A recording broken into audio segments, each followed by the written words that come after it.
আসসালামু আলাইকুম, আমি সোলাইমান হোসেন সিজান আছি তোমাদের সাথে। আমরা গত লেকচারে ইলেকট্রন বিন্যাসের আংশিক ধারণা নিয়েছিলাম এবং আজকের ক্লাসে আমরা ইলেকট্রন বিন্যাসের টোটাল কনসেপ্ট এবং ব্যতিক্রমগুলো নিয়ে আলোচনা করব। ঠিক আছে? তো পদার্থের গঠন এই অধ্যায়ের এইটা খুবই কমন একটা কনসেপ্ট, বাট তোমাদের জন্য একটু জটিল হতে পারে।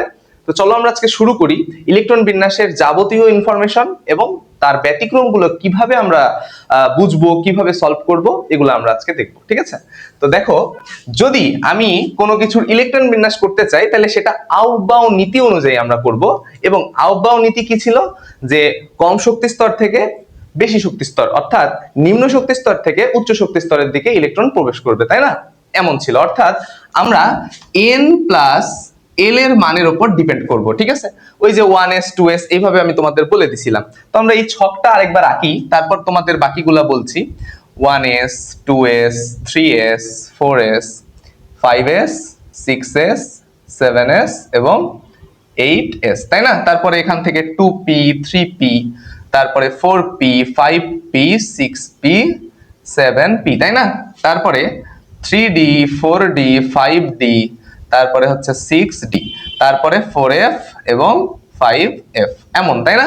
তাহলে আমি তোমাদের বলছিলাম যে কম শক্তি স্তর থেকে, অর্থাৎ নিম্ন শক্তি স্তর থেকে উচ্চ শক্তি স্তরের দিকে ক্রমান্বয়ে কি অগ্রসর হবে, এবং সেটা ডিপেন্ড করবে কার উপর?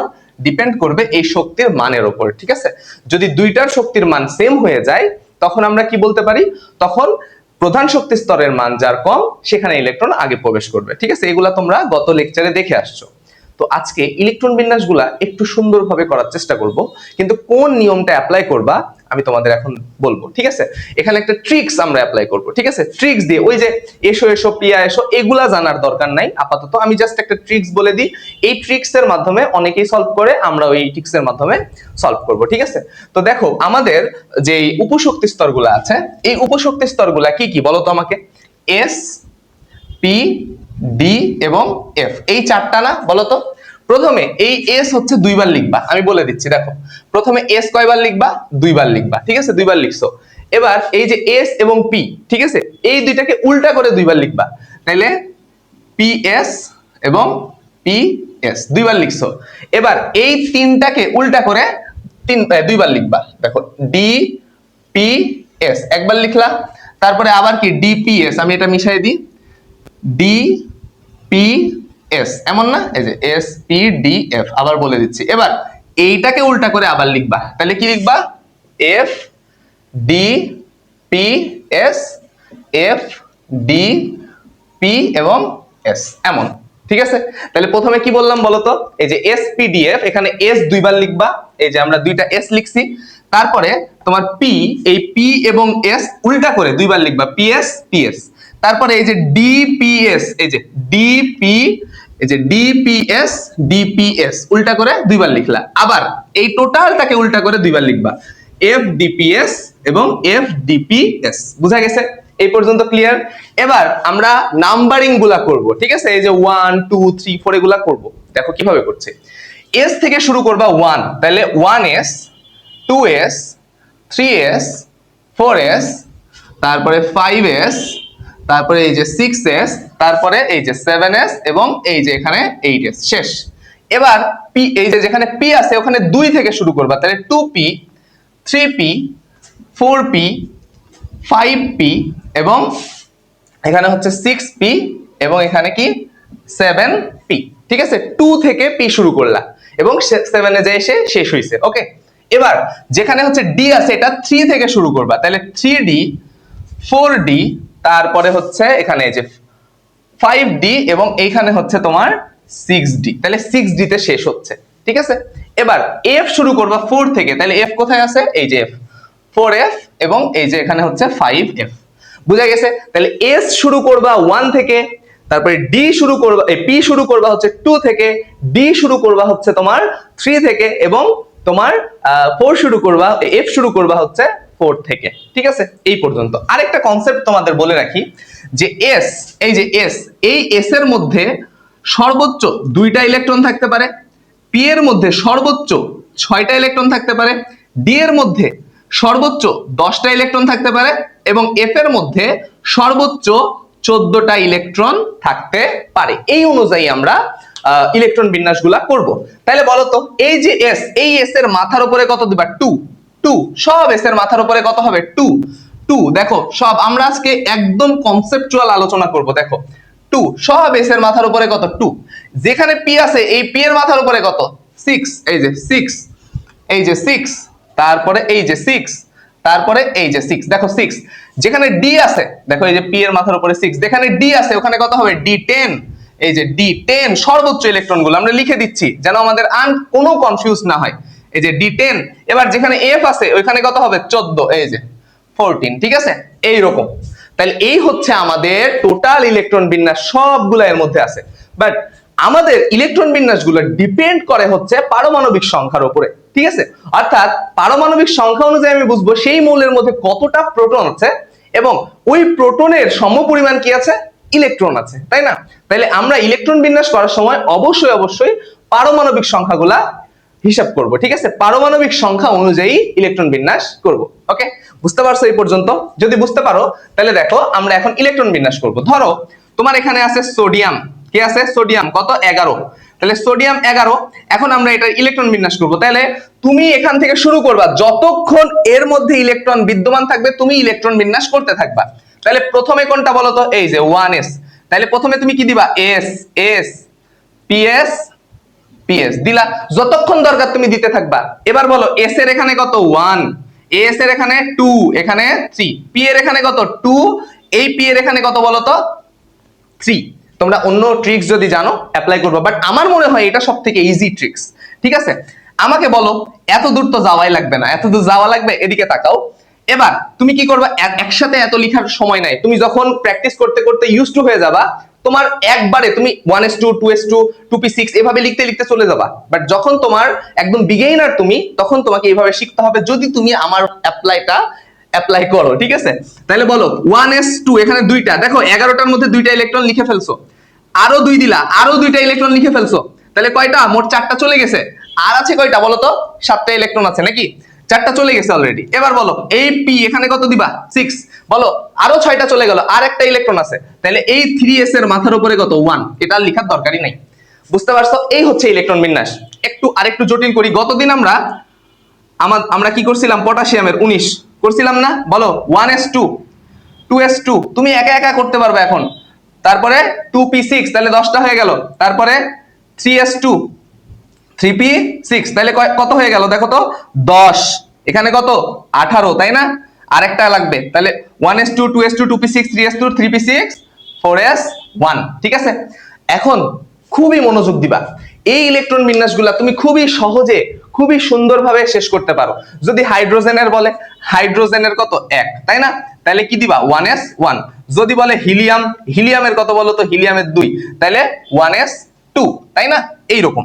তারপরে তোমাকে যদি বলে লিথিয়াম, লিথিয়ামের কত? 3, তাহলে 1s2 2s1। এইভাবে ছোট ছোট গুলা। যদি তোমাকে বলে ক্লোরিন, ক্লোরিন বলছে, ক্লোরিনের কত? 17, তাহলে 1s2 2s2 2p6 3s2 3p কত বলো তো? 10 হয়ে গেছে, তাহলে 3p5। এইভাবে তুমি ইলেকট্রন বিন্যাসগুলা করতে পারো। এখন তুমি বলতেই পারো যে ভাইয়া এত তাড়াতাড়ি আপনি কেন লিখছেন? তুমিও পারবা যদি এই ট্রিক্সটা অ্যাপ্লাই করো। যতক্ষণ তোমার ইলেকট্রন থাকবে, যতক্ষণ তোমার ইলেকট্রন থাকবে ততক্ষণ তুমি এইভাবে বসাইতে বসাইতে যাবা। যখন তোমার ইলেকট্রন শেষ, ধরো তোমার ইলেকট্রন আছে 11টা, তাহলে তুমি এই পর্যন্ত ঠিক রাখবা। এই যে 1s2 2s2 2p6 10টা ইলেকট্রন এই পর্যন্ত ঠিক আছে। যখন তোমার 11 লাগবে তুমি 3s লিখবা, লিখে ওর উপরে 1 দিয়ে দিবা। কারণ 3s সর্বোচ্চ 2টা ইলেকট্রন নিতে পারে। ঠিক আছে, সর্বোচ্চ 2টা ইলেকট্রন নিতে পারে। বাট তুমি দিবা কয়টা? একটা, কারণ তোমার কাছে তো 11টা আছে। ঠিক আছে, তোমাকে 11টা বুঝাইতে হবে। বুঝতে পারছো আমার কথা?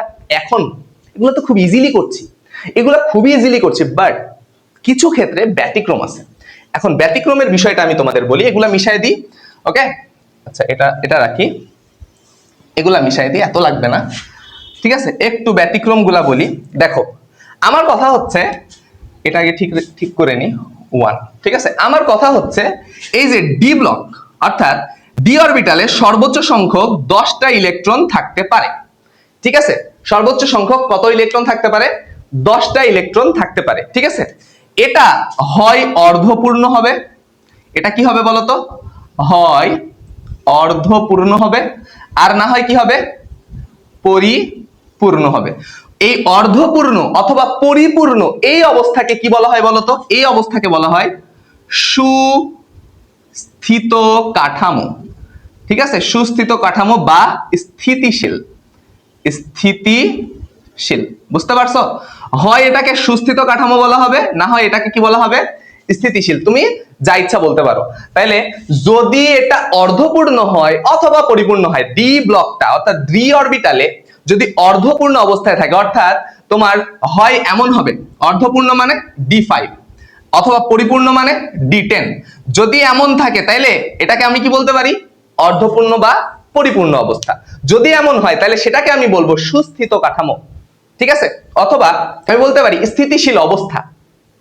কিন্তু কিন্তু যদি এমন থাকে যে D4 এমন আছে, তাহলে এটাকে আমরা স্থিতিশীল বলতে পারবো না, এটা অস্থিতিশীল। ঠিক আছে, এটাকে আমরা স্থিতিশীল বলতে পারি না, অথবা এটাকে আমরা সুস্থিত কাঠামো বলতে পারি না।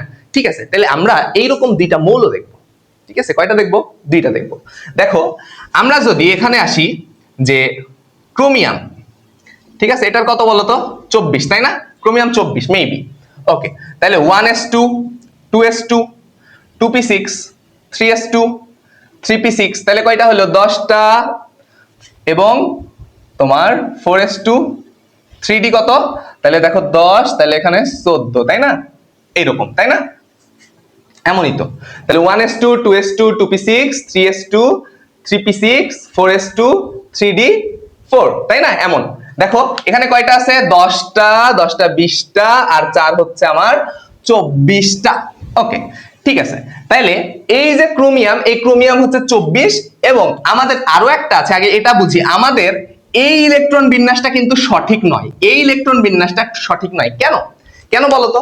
কারণ দেখো, এই জায়গায় আমি যদি এই 4s এইটার যদি শক্তিটা হিসাব করি, তাহলে এটা হবে 4 প্লাস কত 0 সমান সমান কত 4। আর এটা যদি হিসাব করি 3d টা হিসাব করি, তাহলে 3 প্লাস 1 2, তাহলে এটা হচ্ছে 5। তাহলে আমার হওয়ার কথা ছিল যে 4s এ আগে প্রবেশ করবে, তারপরে 3d তে প্রবেশ করবে। এখানে আমি করেছিও তাই, মনে হতে পারে যে এটা সঠিক, বাট এটা কি স্থিতিশীল? বলো, এই ডি অরবিটালটা এটা কি অর্ধপূর্ণ বা পরিপূর্ণ অবস্থায় আছে? নাই, এটাকে আমি স্থিতিশীল বলতে পারি না। ঠিক আছে, তাইলে এই জন্য আমাদের এই ইলেকট্রন বিন্যাসটা এইরকম হয়ে যাবে যে 1s2 2s2 2p6 3s2 3p6, এই যে 4s, এই 4s থেকে একটা ইলেকট্রন লাফ দিবে কোথায়? ডি অরবিটালে, দিয়ে 4s1 3d5 এইটা তৈরি করবে। এটার নাম হচ্ছে অর্ধপূর্ণ অবস্থা। কি অবস্থা? অর্ধপূর্ণ অবস্থা বা অর্ধপূর্ণ কাঠামো বলতে পারো। ঠিক আছে, অর্ধপূর্ণ কাঠামো। ঠিক আছে, এটা হয়ে গেল তখন কি? এটা তখন আমি এটাকে কি বলতে পারি? স্থিতিশীল। ঠিক আছে, তখন আমি এটাকে স্থিতিশীল কাঠামো বলতে পারি বা সুস্থিত বলতে পারি। ঠিক আছে,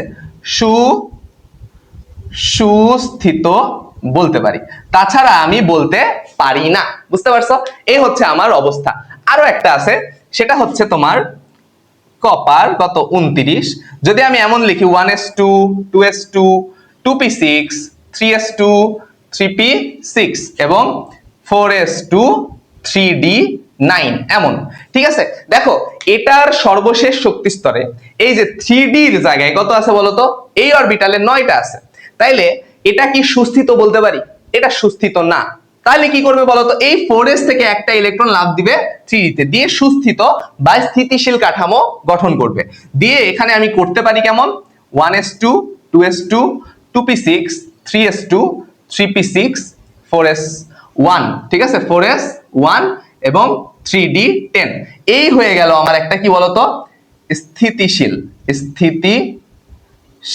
বা সুস্থিত কাঠামো। আমার কথা বুঝতে পারছো? এই হচ্ছে আমার অবস্থা। বুঝতে পারলা আমার কথা? এই হচ্ছে টোটাল ইলেকট্রন বিন্যাসের ব্যাপার স্যাপার। তুমি জাস্ট ট্রিক্স গুলা মনে রাখো, তুমি এই ব্যতিক্রমের অবস্থাগুলা মনে রাখো। ইনশাআল্লাহ এইবার এই যে তোমার রাজশাহী বোর্ড 2026 এই কেমিস্ট্রিতে এই কপার এবং ক্রোমিয়াম কপার থেকে প্রশ্ন আসছে। ঠিক আছে, প্রশ্ন আসছে এখান থেকে, এখানে ঘ নাম্বারে এখান থেকে প্রশ্ন আসবে। ওকে, তুমি মাথায় রাখো, তোমার এসএসসি 2027 28 তোমাদের যদি এই অধ্যায়টা থাকে তাহলে এখান থেকে তোমাদের এসএসসি তে বলো, তোমাদের প্রি টেস্ট টেস্ট পরীক্ষা বলো, এখান থেকে প্রশ্ন আসার পসিবিলিটি অনেক বেশি, ঠিক আছে, অনেক বেশি।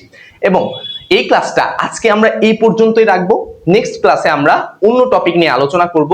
আমি একটা কথা বলে রাখি তোমাদের, তোমরা তো সকলেই পড়াশোনা করো, ভালোভাবে পড়াশোনা করো, বাট আমার একটা কথা, ছোট্ট একটা টিপস বড় ভাই হিসেবে তোমাদের দিতেই পারি, যে তোমরা যে কোনো পর্যায়ে, যে কোনো অবস্থানে, যেভাবেই থাকো না কেন, আল্লাহর শুকরিয়া আদায় করবা, ঠিক আছে? শুকরিয়া আদায় করতে হবে তোমাকে। তুমি শুকরিয়া আদায় করলে দেখবা ওই পর্যায় থেকে তুমি আরো গ্রো করছো, আরো ভালো করছো। এটা তোমার জন্য অনেক বেশি ইফেক্ট ফেলবে লাইফে শাইন করার জন্য, ঠিক আছে? তো এই টিপসটা আশা করছি তোমরা মাথায় রাখবা। তো আজকে আমরা এই পর্যন্তই ক্লাস রাখি, ঠিক আছে? নেক্সট ক্লাসে দেখা হচ্ছে, এবং আর কয়েকটা লেকচারের মাধ্যমে আমরা এইভাবে ডিটেইলসে পড়ে তোমাদের একদম সব বেসিক কনসেপ্ট গুলা ক্লিয়ার করে ফেলবো। তো সকলে এই পর্যন্ত ভালো থাকো, সুস্থ থাকো, আমার জন্য দোয়া কইরো। আজকে এই পর্যন্তই, ধন্যবাদ সকলকে, আসসালামু আলাইকুম।